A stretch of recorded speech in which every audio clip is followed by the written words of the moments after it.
ফিতনা থেকে তিনি কিন্তু পানাহা চাইতেন।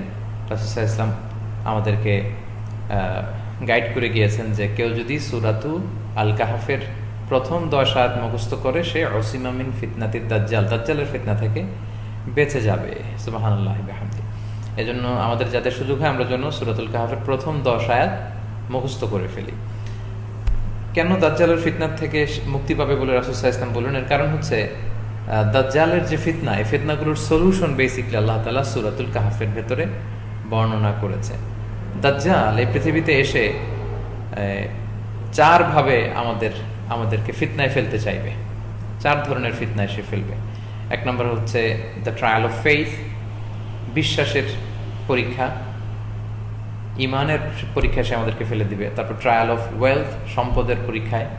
তারপর ট্রায়াল অফ নলেজ, জ্ঞান দিয়ে সে ফিতনা ছড়াবে, আমাদেরকে ফিতনায় ফেলে দিবে। এবং finally the trial of power or the trial of authority, ক্ষমতা দিয়ে সে আমাদেরকে ফিতনায় ফেলে দিবে।